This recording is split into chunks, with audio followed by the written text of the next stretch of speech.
Hi, welcome to this video that's going to help you understand what to do with all these materials that you've just gotten. My name is Sheila Rai, and I am part of the team that worked on all this curriculum, and we're so excited to have you field test this for us and hopefully give us lots of great feedback. A little bit about myself. I started out my career as a teacher in Brooklyn, New York, and I actually had the opportunity of using ARC products in my classrooms in grades 1, 2, and 3. I had a lot of success and I enjoyed it so much that I joined the ARC team as an executive coach, and now I have the pleasure of working on the curriculum as well. And I'm so excited to show you what the curriculum is that you'll be using. So I'm going to start with this box, and I think I should start with it because it says open first. So I'm going to open it, and you should have already hopefully seen this letter, which is what brought you to this video. This is going to give you some instructions and some places to go to find more information. Just to orient you to what all of this is and where it fits, in the bigger box you should see this beautiful placemat, and it outlines the 4 units of study that would happen in a kindergarten year. And we have you, for the purpose of this trial, starting at Unit 1. Every year of ARC Core has 4 units which challenge students with rigorous tasks through rigorous standards-based research and authentic writing projects that integrate reading, writing, and content area research. And we pair each of these units with an authentic multicultural library designed to ensure that every student feels reflected and seen. We placed you here in Unit 1. There are many reasons we did this, but the main reason is because we asked your team what standards you were working on, and there are a few lessons within this framework that match the standards you're working on. So we think that would be a best fit for your classroom. So you're probably anxious to know what's in these boxes, so let's take a look. So we have the ARC Core framework. If you were getting our entire unit, all 4 units, this would be the first framework you received. And this framework is awesome because it sets you up for success. And you have your independent reading books, and I know because they're on the label. Sample read-alouds. All right, so I'm going to put this box down, but I'm going to save it because we do need to send materials back, and these boxes are a great tool to send the materials back. Then in this box, we have the ERLA, the Foundational Skills Toolkit, and a sample set of books. And this light box has the baskets that you'll be putting your books in, so that they can be displayed attractively for your students. So how I might do this is I might keep my independent books in one basket and keep my read-alouds in another. So we have the materials unpacked, and I have it organized by what you're doing whole group and what you're doing in small groups and one-on-one. So let's talk first about whole group. So this ARC Core framework is going to tell you what to do whole group. And it's going to start with an introduction, which gives you a lot of the why of what we do, as well as the how. There are pages to show you how to use this framework. But for now, we're going to skip to week 3, which I know from the tab that says week 3.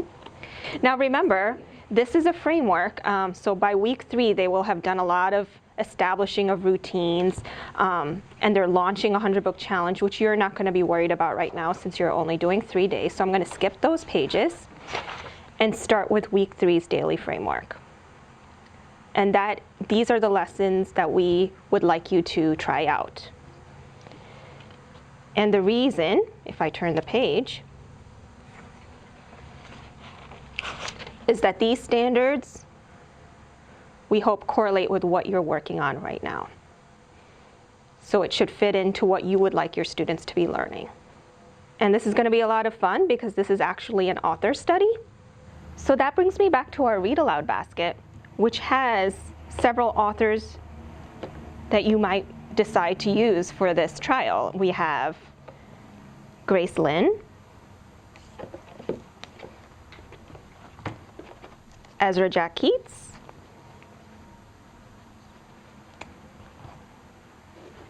and Mo Willems. So going back to the framework, you'll see the focus of this week right here. And then up on the top, you'll see the different parts of the day. And this is a framework, which means that it's a suggested guide. It's going to walk you through the parts of the day you have to do. There are scripted lines in italics that you may choose to use, but you can also substitute with what sounds authentic to you. The first part of the day is the morning meeting. There is a suggested morning meeting, but depending on which author you decide to study and what's happening in your classroom, you're obviously going to adjust it. We also have some suggestions for incorporating foundational skills. I invite you to take a look at these suggestions. We often have suggestions of things to do on this gray column, but obviously you're going to do what's best for your classroom depending on the needs of your students. Next, we move into the interactive read aloud, where you move into your author study. Now, you can decide which author you want to study based on maybe a classroom vote or which author you really want to share with your students. This is a framework, so it will tell you the types of things you want to do, and it works with any author you want to study. If you want to study an author outside the books we provide, that works as well. However, I do want to point out that we have a sample lesson written out for you that you might choose to follow based on the author Grace Lin. And there are 3 days worth of that lesson written out for you. So then following the interactive read aloud, you'll notice a section called phonological awareness. In this particular lesson, we're emphasizing rhyming, really getting them ready for first grade. Then we move into the reader's workshop. And this is where you'll have students select books from the independent basket. Your classroom typically would get a range of books aligned to the needs of your students. Since we don't know your students yet, we have selected a range of books on levels that are typical for this time of the year in kindergarten, and you'll know the levels of the books based on the sticker on their spine. And they correlate with this ERLA, which we'll go into a little bit later. Usually we have kindergarten students read for about 15-minute chunks, but we build up to that. So since this might be your first time with independent reading in your classroom, I suggest you do about a 5-minute chunk and see how it goes with your class. There are definitely routines that we discuss and emphasize in weeks 1 and 2. So if you want to look into that and look at the types of routines you can build around independent reading, I suggest you go back to weeks 1 and 2. So in independent reading, you're setting a focus that's very much aligned to what you were working on in the interactive read aloud. And while kids are reading, you're doing some formative assessment. You're walking around and meeting with kids one-on-one once you have that routine established of independent reading. And you'll probably notice as you look through this framework that almost every part of the day ends with an accountable talk. And this is intentional. We really try to embed the social and emotional health of the students, giving them lots of opportunities to talk to their peers, making sure teachers are intentionally grouping students so that they have a community in which they feel seen and heard. So now we move into writing. We're going to skip part 1 because it deals with log sheets, but I do want to bring attention to the ELL supports we have right here on the gray column, and you can notice them by this little badge. So let's turn to page 2, which has part 2, which is what you are going to focus on. And again, we try to keep the whole day very integrated and seamless. So now they're going to spend time writing about the author, about the book that they just read about. Of course, this is kindergarten. We want to build the habit of writing. We want them to be engaged with writing. So if they choose to write about something else, that's okay. So you're going to start by modeling. And then while they're writing, you're doing some formative assessment. And then there's a piece at the end for a sharing and mini lesson. And this is where you can incorporate anything you learned from your formative assessment.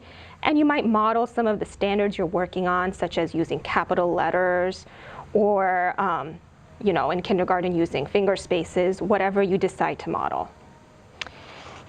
And then We end the day with some music and drama. This is kindergarten. You'll see some sample songs. If you're not comfortable singing them out loud to your class, I suggest you close the door and do it anyways. They're gonna love it. You know, I don't have the best voice, but I certainly enjoyed singing with my class. And you'll see that there is an additional read aloud portion incorporated at the end of this.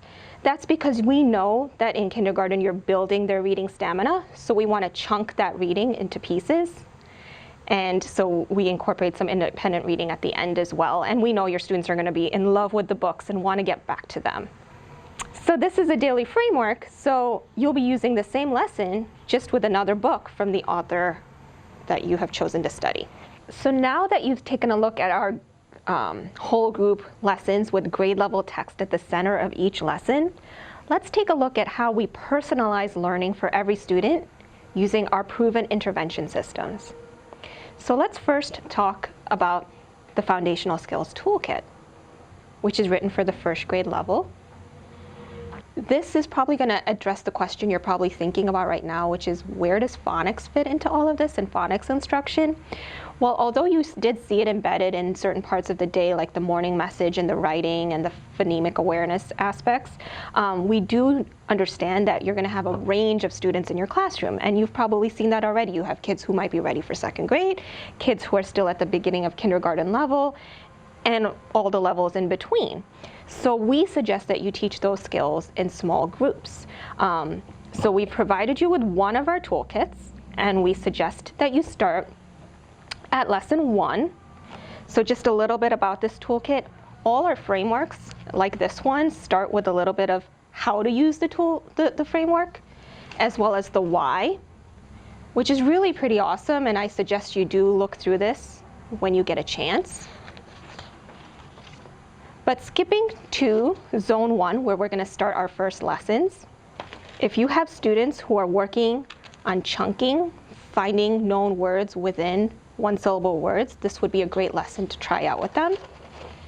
So I'm going to turn to lessons 1 and 2, and this framework actually sits up because it's meant to be used with students. So you have this portion, which is the side that will face you, the teacher, and it tells you what the students are seeing on the student-facing portion. And there's a lot in this lesson. You can pick and choose what's going to work for you. But basically, you're teaching them how to look for the chunk all in words, right? And there's all kinds of things, activities, and suggestions for you to do. I do want to point out that, like many of our lessons in the toolkit, there's a passing lane. So if you find that students can do this with ease, then they probably don't need this lesson. And we want to encourage that we always meet students right where they are. So you're going to work on this lesson with the students. You're going to have a lot of fun learning about it.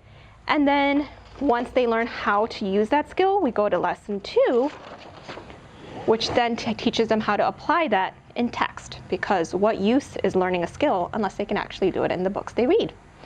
And they're going to have so much fun building confidence that, hey, I can do this in the books I'm reading. Now, you may decide to do these lessons over the course of 2 different sessions, or you may decide that you're going through lesson 1 really fast and you can go straight to lesson 2. And we actually have a sample video which shows a teacher doing just that. The students were really getting it, so he moved right to lesson 2 with the book, and the link to where you might find that video is in your letter. So I want to reiterate that this lesson is just a sample. We thought that you might have a few students in this level, and so we provided this for you, but you would be provided with all different levels, and you would pick and choose what you need for the students you have. And if you're wondering at this moment, well, how would I know what the levels of my students are? Well, that brings us to our next tool, which would be the IRLA. Call me biased, but I would say the IRLA is really personalized learning at its best. It's actually why I fell in love with this company. So you will see the spectrum of our levels on the front cover. And like all our handbooks and frameworks, you're going to see how to use it as well as the why in the introduction. I do suggest that you do take a look through this because there's some really interesting research behind why we do what we do. But I'm going to take you to pages Roman numeral 8 and 9, because this tells you how to get a student leveled. And if you feel inclined, I suggest you do try this. Perhaps with a student that you've been wondering about, maybe they haven't been making the growth you want to see, or maybe they are at a level you're not sure what to do with them next. This is going to help you see where they are and what you might want to work with them on next. So that wraps up what you're getting for this trial. I do want you to keep in mind that if you guys choose to go with ARC for your year-long implementation, you'll be also receiving a key piece, which is our professional development. When I was a teacher, that's what I looked forward to the most, because you got someone to sit with you side by side, shoulder to shoulder, personalized to my needs as a teacher and my students that were in front of me, and you'll be getting the same thing. So that wraps up this video. I do want to give you a gentle nudge that unfortunately we need to get these materials back, and so if you can keep those boxes and put everything back in after your 3 days and give it to the person in your school who's collecting it, that would be awesome. Best of luck. I hope you have a great time, and we really look forward to any feedback you have for us.